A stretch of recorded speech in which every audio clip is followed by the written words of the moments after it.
রাস্তার তো বেহাল দশা, বুঝছেন? গাড়িগুড়ি বাইরে যায়, প্রচুর খারাপ রাস্তা। কোনো মাটি দেওয়ার, কোনো ইট পাথর দেওয়ার কোনো লোকজন নাই। আমাদের পাতি ভাঙে, ঠিক আছে, পাতির মোড়া ভাঙে, অনেক সময় গাড়ি ফাঁসে যায়, ঠিক আছে, রেখার দেয় উঠাইলে 5,000 টাকা লাগে। এই হচ্ছে সমস্যা। যারা এখন দায়িত্ব আছে তারা এগুলো সংস্কার করুক, পাথর ইট বালির দিক, যাতে কোনো গাড়ির সমস্যা না হয়। এখানে যখন ছোটোখাটো বা বড় ধরনের যে কোনো রকম বৃষ্টি হয় তখন হচ্ছে কি টোটাল রোডটা সাবমার্স হয়ে যায়। তো এখানে যে গর্তগুলো দেখতেছেন খুব ভয়ানক লেভেলের গর্ত, কোথায় কোন জায়গা কতটুকু গর্ত আছে এটা বোঝার কোনো উপায় থাকে না। সেই সময় দেখা যাচ্ছে যে মোটরসাইকেল তো অনেক ছোটো জিনিস, বড় বড় ট্রাক পর্যন্ত এখানে উল্টায় পড়ে যায়। ইভেন ওই সাইডের যে রাস্তাটা আছে, ওই সাইডের রাস্তাটা তো 2 দিন আগেও একটা ট্রাক আপনার উল্টায় যেতে যেতে বেঁচে গেছে কোনো রকম। তো এই দুইটা রোডে কিন্তু মারাত্মক গুরুত্বপূর্ণ, স্পেশালি উত্তরবঙ্গের সাথে কানেক্ট হওয়ার জন্য এই দুইটা রোডই একমাত্র এক ওয়ে ঢাকা শহরের সাথে। তো এই জিনিসটারা এত উদাসীনতার সাথে রেখে দিচ্ছে মানে সংশ্লিষ্ট কর্তৃপক্ষ, যে এইটারে আসলে মনে হয় যেটা দেখার মতো কেউই নেই। একটু বৃষ্টি হইলে এই গর্তগুলো বোঝা যায় না, একটু পানিও ভর্তি হয়ে যায় রাস্তায়। আমি গতকালকে যাওয়ার পথে আমার পুরো হিঁটু পর্যন্ত কাদে ভরে গেছিল।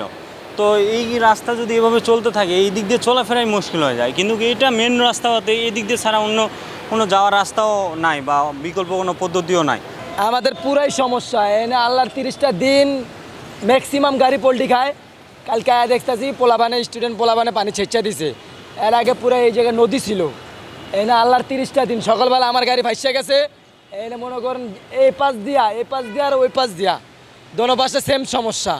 এই প্রায় দীর্ঘদিন ধরে প্রায় মাস 6 হয়ে যাবো গা, বুঝছেন? এনে তো মনে করেন রাস্তাটা খুব দ্রুত কাম করা দরকার। আমরা চলাফেরা করতে আমাদের গাড়ি মিড়ি চালাইতে অনেক অসুবিধা হইতেছে। দেখেন গাড়ি আইতে পারে না, আইলেই পাত্তি ভাঙ্গা যায়। মনে করেন মহাজনেরও ক্ষতি, আমরাও গাড়ি বয়ে থাকতে হয়, ঠিক আছে? এটার কোনো ঠিকের কোনো পরিকল্পনা নাই। অনেক দিন যাবত ভাঙ্গা, অনেক দিন যাবত।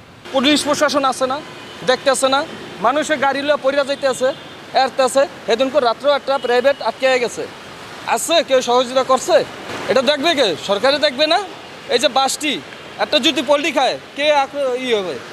ক্ষয়ক্ষতি হবে কার? জনগণের হবে না? এই রাস্তা যদি ঠিক হইতো মনে করেন এত আমাদের গাড়িও ক্ষতি হতো না, অনেক ক্ষতি, প্যাসেঞ্জারেরও ক্ষতি, আমাদেরও ক্ষতি, গাড়িও ক্ষতি। আমাদের যদি মনে করেন কিছু যদি এই রোডটা যদি ঠিক করতো এত আমাদের হরানি হইতো না।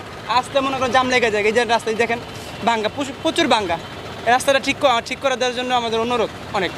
গত পরশুদিন অটোত করে 2টা মহিলা যাইতেছিল, আর ওইখানে পড়ে একদম মহিলাগুলো অটোর নিচে পড়ছে। অনেক কষ্টে অটোওয়ালা ওদেরকে উঠাইছে, পরে অভিভাবক আয় নিছে। এরা দোনোজনের অবস্থা খারাপ হয়ে গেছে। হ্যাঁ, বৃষ্টির সময় অনেক পানি, হয়তো মানজা সমান পানি হয়ে যায়। এখানে মেন রোডে ব্রিজের নিচে অনেক ভোগান্তি। অনেকে জানে না, পানির ভিতর দিয়ে চালাই দেয় আর ডুবা যায়। এই রাস্তাটা খারাপ আজকে 1 বছর ধরিয়া। মানুষ যাতায়াত গাড়ি ঘুরে উল্লিয়া যেতেছে, আমরা ভ্যান চালাই ভাই না, কত সমস্যা। সরকারের প্রশাসনে কিছুই আইন কিছুই করে না, আমরা খুব বিপদে আছি। এমন ভাঙছে আমার গাড়ির চেঁচিস বাইরে জায়গা। কয়েকদিন কালকেই মাত্র 1,75,000 টাকা কাজ করে এলাম, 76,000 টাকার। এই কয়েকদিনের আমার এই রাস্তাটার এত মানে অবস্থা খারাপ, আপনি বিশ্বাস বলে বুঝেন না আর কি।